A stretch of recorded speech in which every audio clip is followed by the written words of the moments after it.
Hey Chris, Ron here. Another fun auction day. How you doing today? Yes, sir.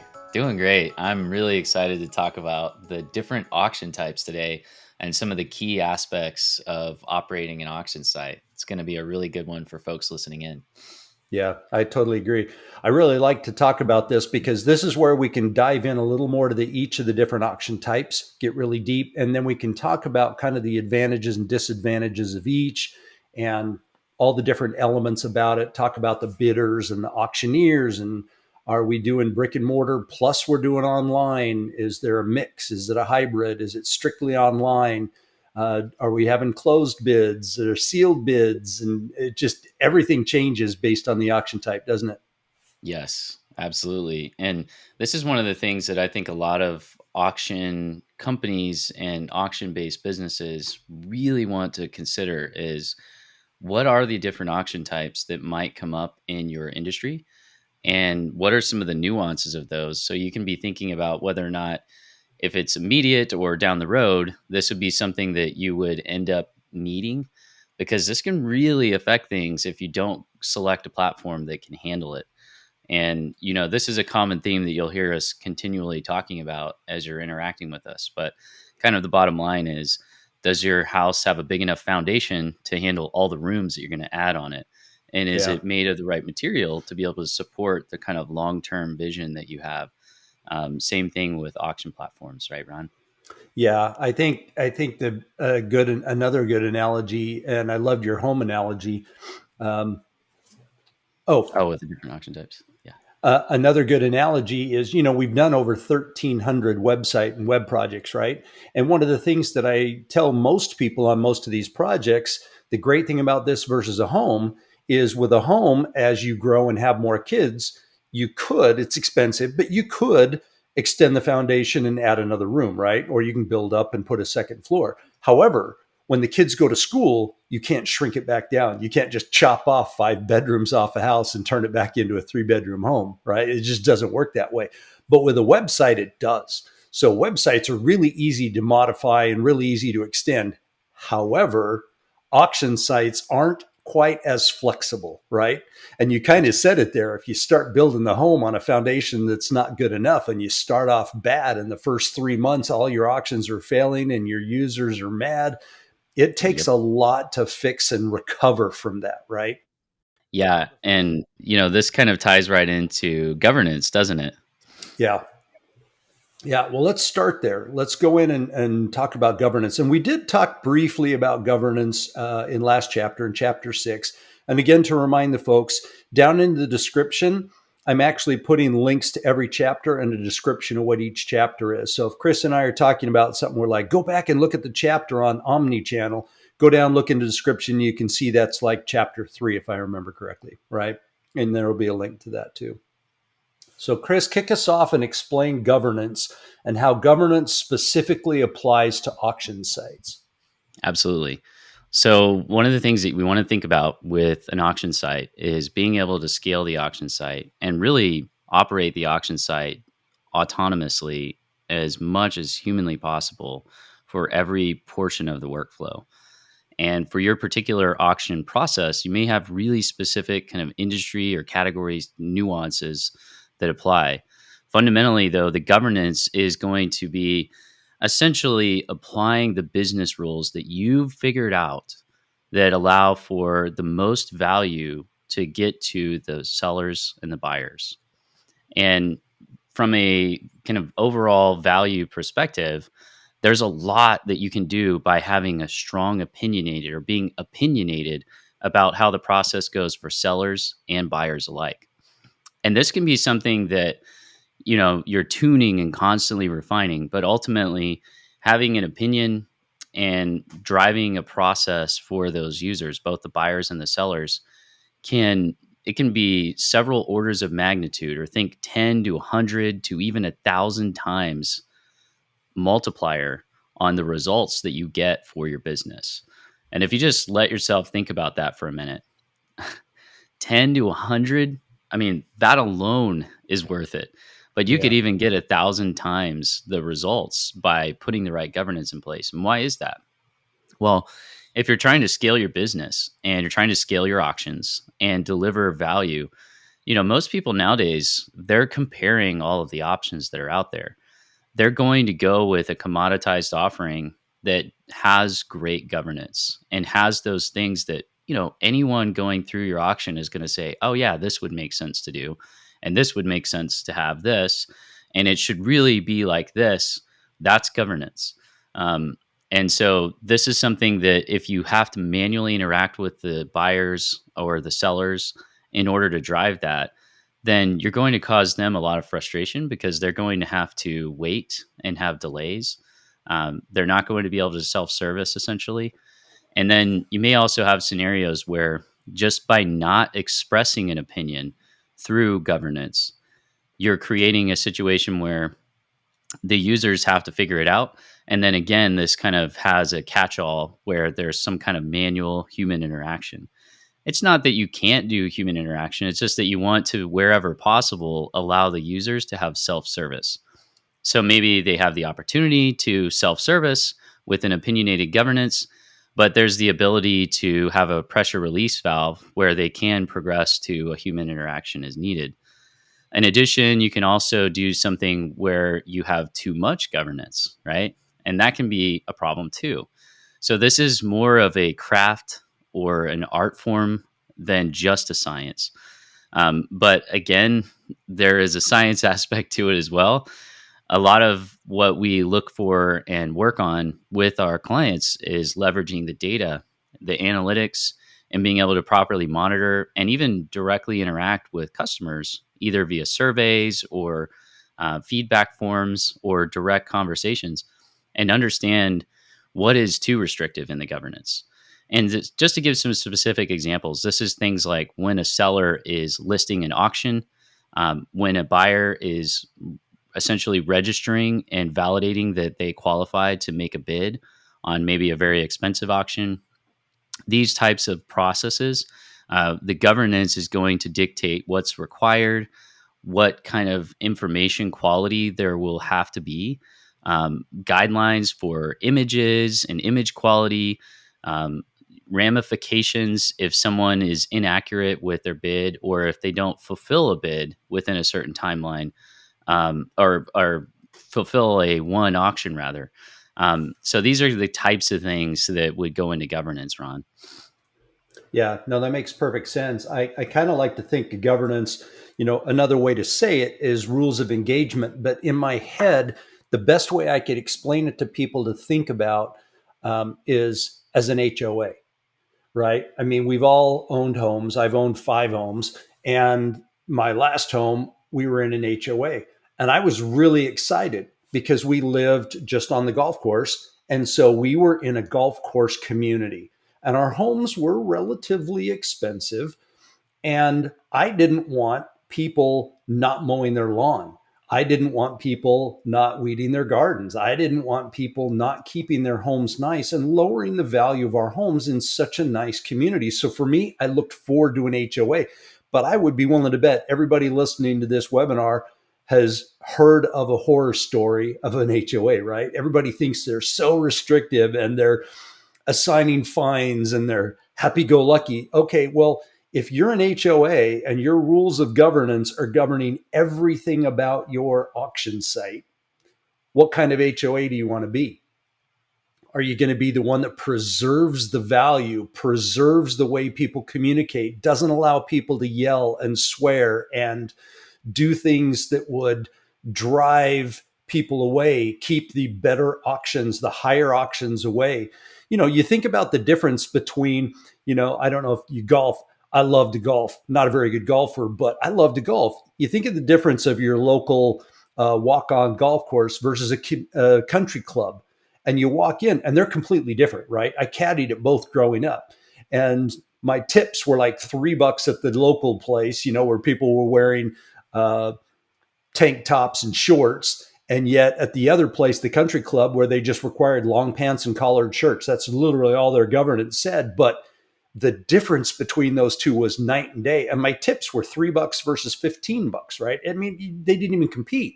and the people were much more classy. The way they carried themselves at the country club, it just completely changed the ambiance. So how do you want your auction site? Are you running penny auctions? Are you running real estate auctions? Are you, do you want to be the Beverly Hills of auction sites? I mean, that's kind of what governance does, is as you start thinking through your governance, you want to, what are the rules of engagement? Do people have to wear collared shirts? Well, then they have to dress up a little bit, right? And it's that kind of thought process that if you think through as you put your governance together, that will help you guide the kinds of people, the kinds of interactions, and the kinds of communication that happen on your site. So I think we've really hammered through governance. Let's go ahead and slide on into the types of auctions. There are so many different types of auctions. And what we're going to do is just dive into each type, explain a little difference about what they are, and then go ahead and we'll go as technical as you guys want to go. So the first auction type let's talk about is called an English auction. And it's one of the most common auctions. And it's a live auction, right? Think about, like, I don't know if you guys like me are into the cars with Barrett Jackson, but the Barrett Jackson I've been to in person out in Scottsdale, but yet on the phone, they always have these phone bidders, right? And they're broadcasting it live on TV. So there are live bidders at the same time you're sitting in the chair, and have, a helper, and you're raising the auction. So that's a traditional English auction. It's a live auction, and the starting place can be zero, or the starting place can be greater than zero. Again, with the car auctions, when they're selling the Ferraris that are going to ultimately sell for $2 million, they usually start out making a comment like, who wants to put me in? Should we start off at 500,000? They don't want to start at zero and take 20 minutes, right? So they always go, should we start at 500,000? Okay, I've got 500,000 here in the front, and then off they go. And it's ascending bids. They might even require sometimes an incremental bid size. I don't know if you guys have been on eBay, but every once in a while, when you go bid on eBay and you've been outbid, it'll tell you have to bid at least another dollar over, another 50 cents over, or something like that, right? And so sometimes there could be a requirement on the bid size. There could be a time limit, but there's almost always a cutoff time. So usually on those car auctions, it's always like 30 seconds on the block. That's it. I mean, when they're trying to get through 1,000 cars, if they go much over 30 seconds for each car, it throws the entire time off, and it's just a ripple effect, right? It's kind of like the doctor's office. Every time we go to the doctor's office, it seems like there's a wait, and you don't understand why there's a wait when I have an appointment time.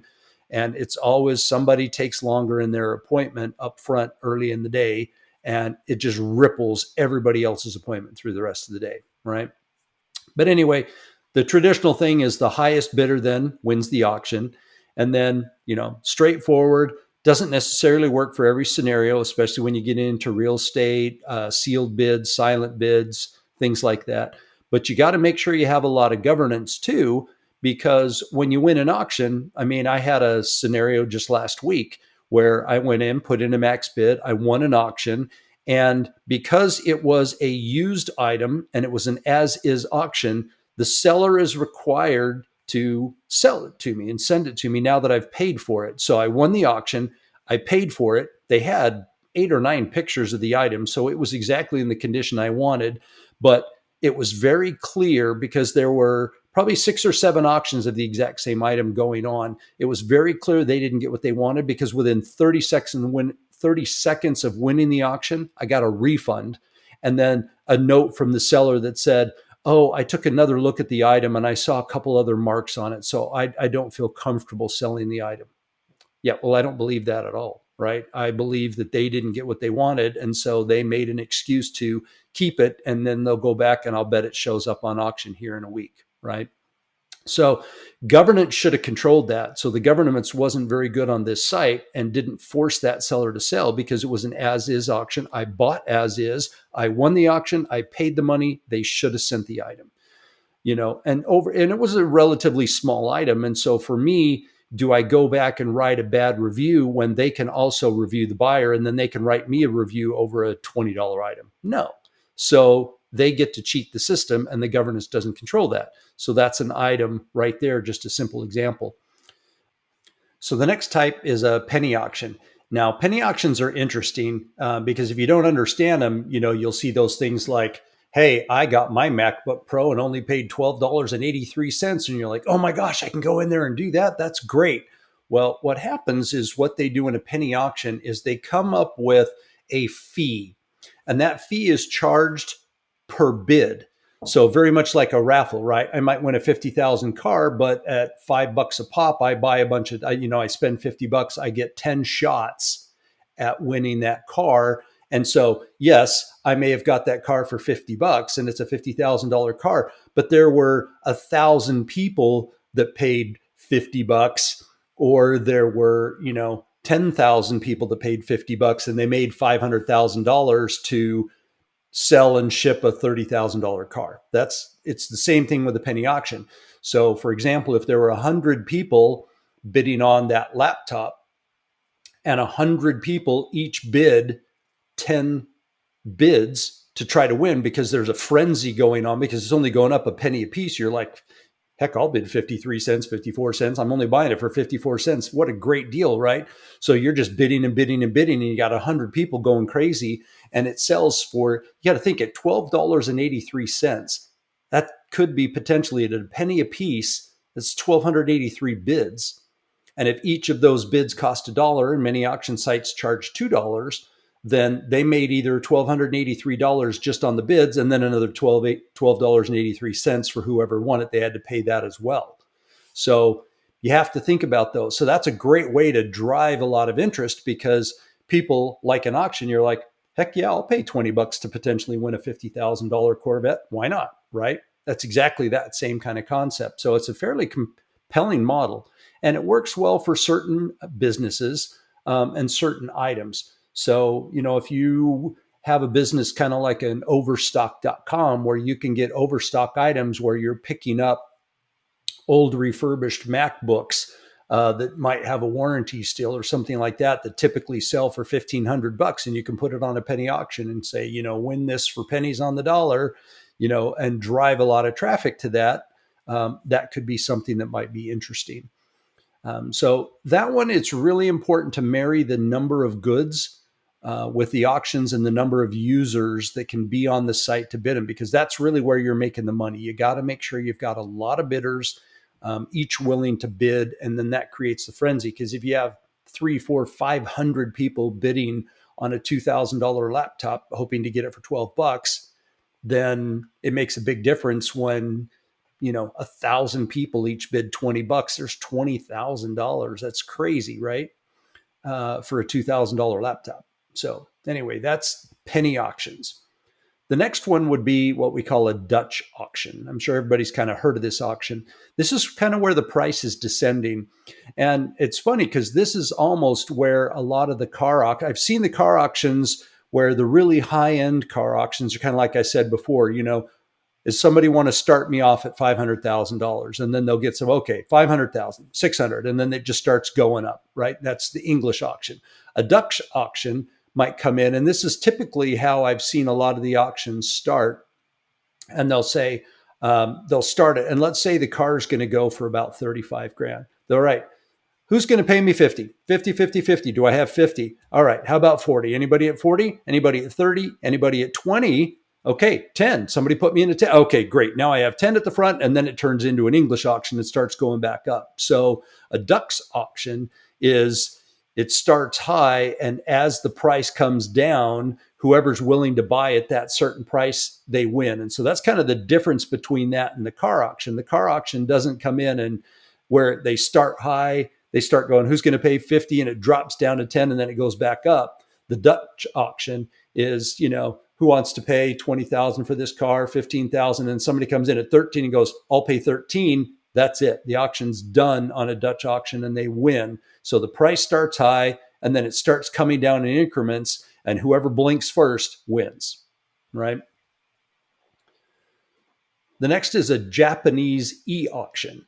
The Japanese reverse e-auction is similar to the Dutch auction. However, it only allows the suppliers who are lowering the bid to see the price and the countdown timer, right? So whoever's selling the item can kind of see where the price is. And as the price goes down, the suppliers can opt out, right? So for me, if I've got my car and I put it in one of these auctions, I want to get 30 grand, it starts at 50 and it drops below 30 and nobody still bid, and I'm not willing to really take anything less than that, I can actually opt out, right? So it really tests their tolerance and their patience, because they can opt it out if they can't take that price anymore, right? So it gets down until potentially the last suppliers there and the last person that's willing to sell that item. So there might be multiple items for sale by multiple suppliers. And so that one's a Japanese e-auction. The reverse auction can be helpful for the buyers who want to get bids from different sellers, right? So in this way, the process is reversed because the buyer puts in a request for a quote, right? And says, I'm interested in some, it's kind of like, I'm interested in somebody coming to paint my house. My house is, this big, and vendors provide bids and come back and provide feedback. And then whoever gets the lowest bid for the buyer's request, they win the contract. So I'll do it for $1,000. Another guy comes in and does 900, another 800, another 700. And I look at the four and go, great. Now, if the verification process of those suppliers is controlled through the governance, and I know that all four painters that bidded have been through a vetting process and their quality, well, then why wouldn't I go with a $700 bid? A lot of times people are like, well, you get what you pay for, so maybe I shouldn't go with the lowest bid. Well, in this case, the governance should control that, because if everybody's been vetted on the sellers, and we know that if it's a new item and it's a warranted item, we know it's not refurbished, it's not a salvaged car, it's a car that hasn't been through salvage, it's a car that comes with a Carfax, it's those kinds of things. If the governance controls that, then I should be able to go through, and if four bidders came back and said, all four of us have 69 Camaros with, when I put in my requirements, 75,000 original miles or less, with the big block 396 engine, either the SS, RS, or the RSSS model. If I put that out there and all four come back, then I should be able to rely on the lowest one, right? But in the position where they're cars, they're all going to be very, very different, right? What about rust? What about everything else? But if I was buying a brand new, supposedly brand new MacBook Pro with the specs, and four different bidders came to me and said, we all have those exact laptops, why wouldn't you take the cheapest? So that's really where the reverse auction works, is you put it out to bid, you put it out to contract, and see and allow the suppliers to come in and do that. I know I buy a lot of electronics equipment from a company out in New York, because it's brand new, it's in the box, it's still under warranty, they're not knockoffs, it's not the black market, they're a very reputable place. And so I always buy my photography equipment from them, right? And I get a great deal from them. The reverse e-auction, or traditional auctions, suppliers can actually see their position when they're bidding. So suppliers could come in and go, I'll do it for 1,000, and they could see the other guy come in at 900 and then 800 and then 700, and they can decide, how much profit margin they have built into the thing. Do they have the ability to come down and be competitive? And it allows then the suppliers, or the sellers, if you will, to compete and drop down. I can name that tune in 5. No, I can name it in 4. It allows each other to see where we're at, where the other one, they have no idea what the other one bid at. They just kind of went in and put, what's your best bid, right? So the reverse e-auction actually allows them to see their standing. They can turn around and adjust. They can even interact with the purchaser, where I might be willing to paint your house for 600 if you can wait 6 weeks, because I have another house in your neighborhood. My crew's going to be right there, and it's going to cost very little for us to move the scaffolding 3 houses down.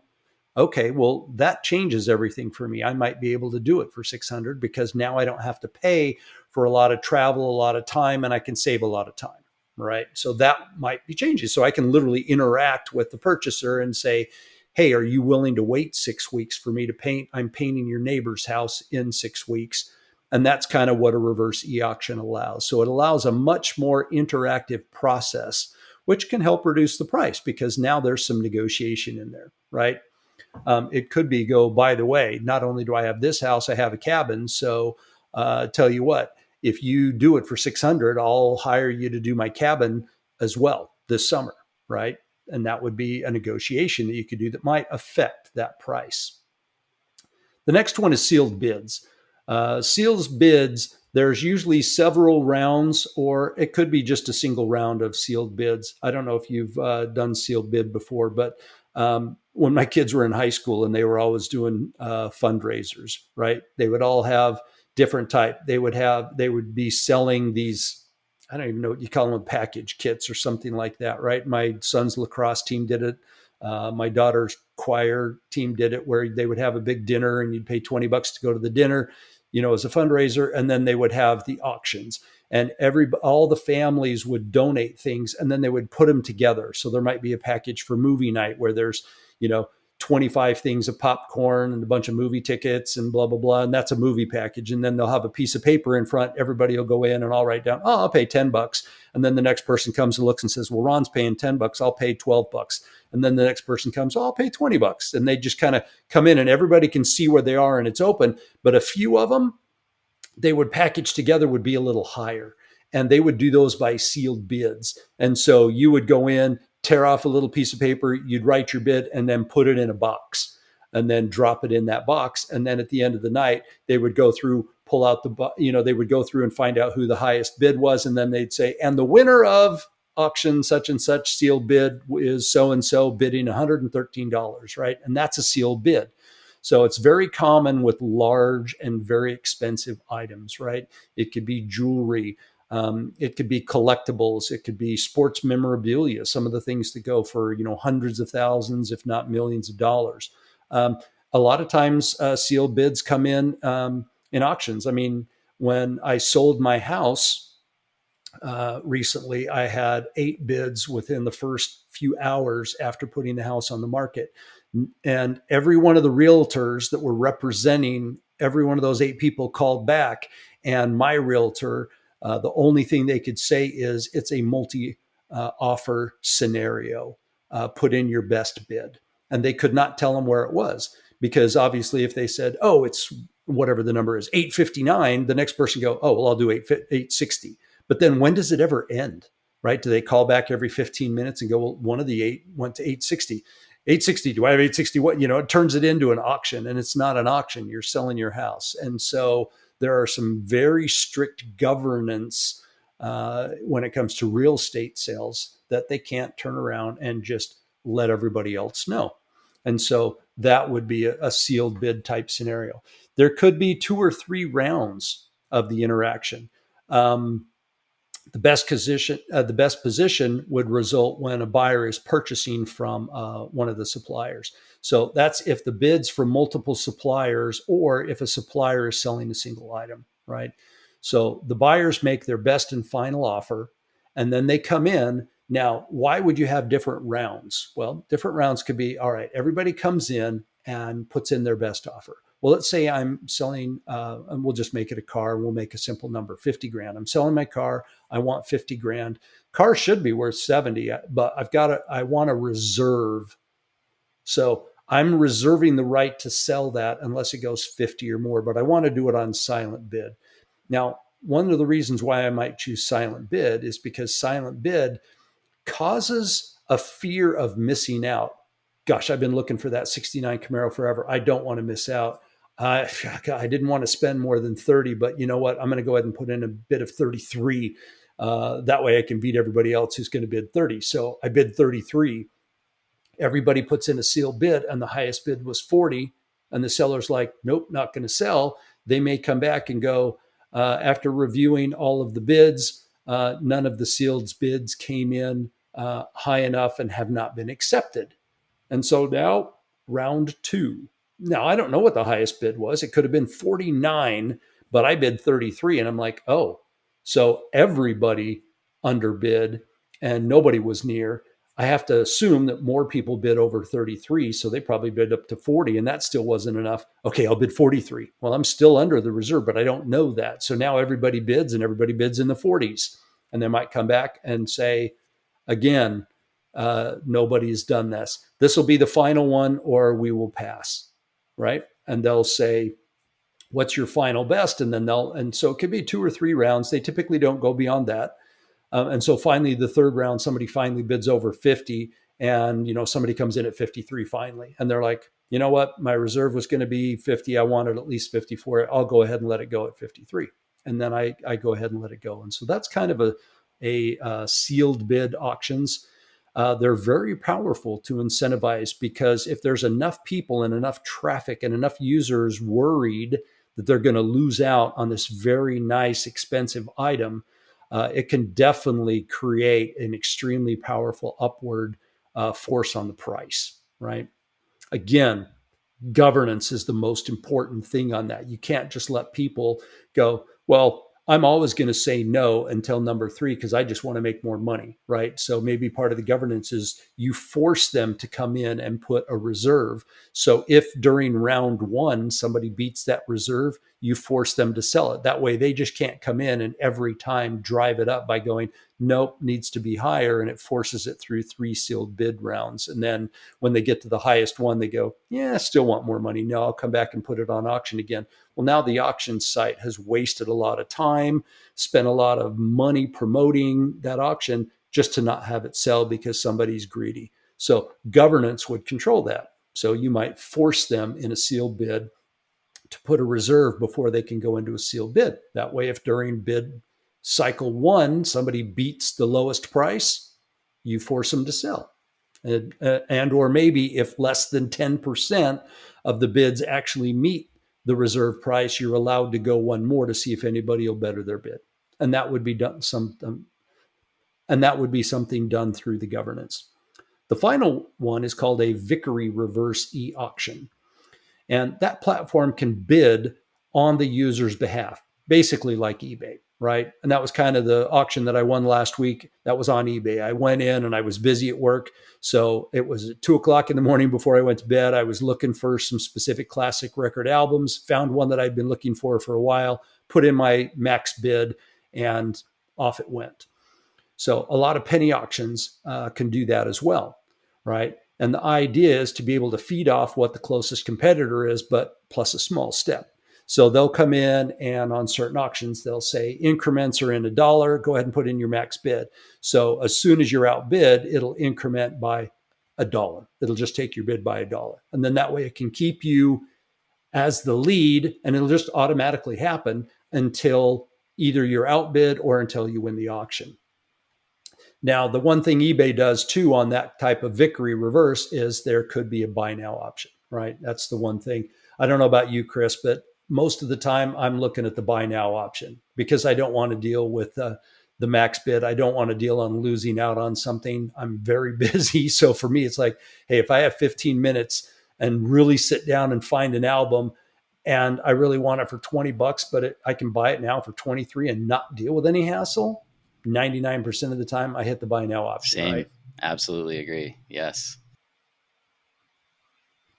So one of the things that brings up, and I want you to really dive into this, the eBay thing, right? The only reason why the eBay thing works a lot is because aside from the buy now option, I've got this max bid capability, right?